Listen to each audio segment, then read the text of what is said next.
Hello everyone, my name is Reyna and I'm here to do our weekly devotional.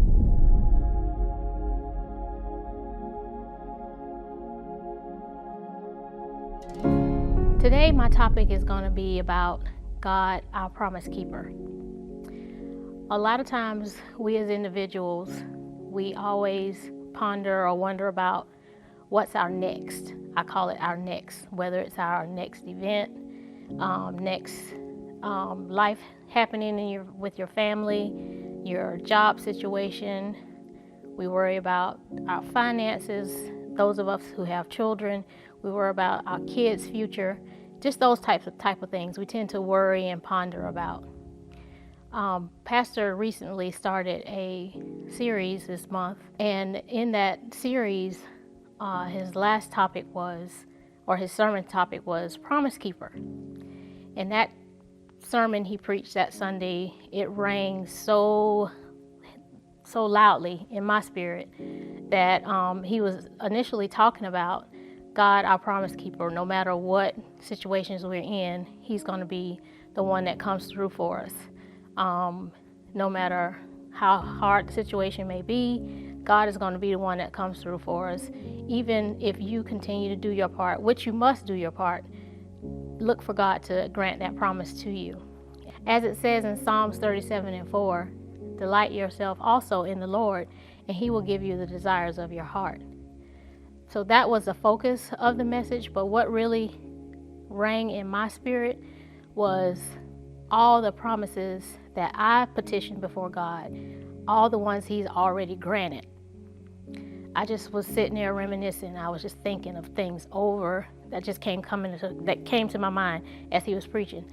Lord, I put that before you. Wow, that happened. I put this before you, and that happened. So while he was preaching, my spirit was just reminiscing and rejoicing over, look at all the promises God has already granted me. And I think that's what we lose focus on sometimes. We always worry about, God, are you going to do this? God, I need you to do that. But just stop and think about what he's already done for you. You never should have to worry about what there is that God has in store for you. But you also have to do your part in order for those promises to be fulfilled. And I wanted to read from the Message Bible, Matthew, the 6th chapter.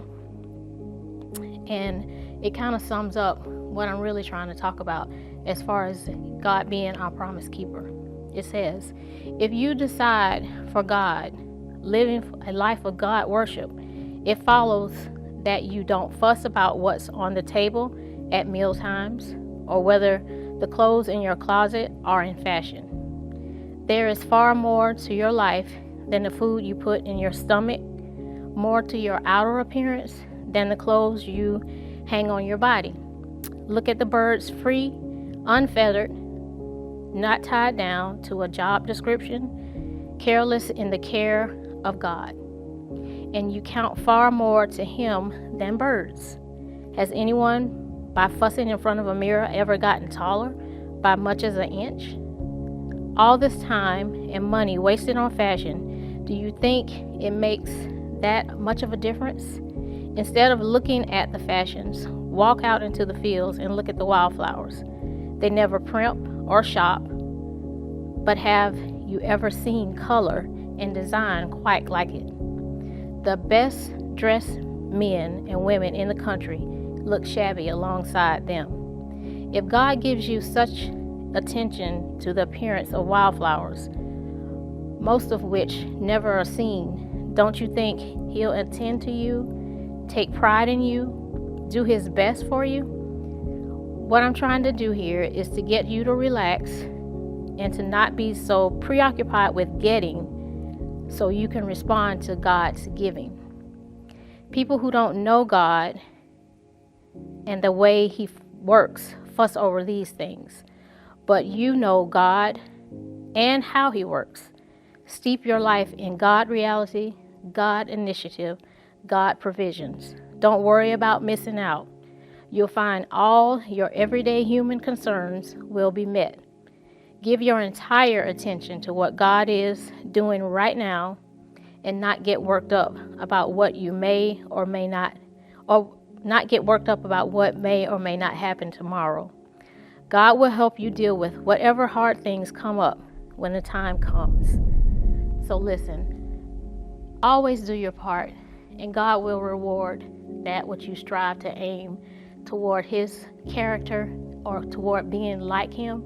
He's going to give you that promise that you've been petitioning before Him. I hope this inspires you, and I hope you have a great week. God bless.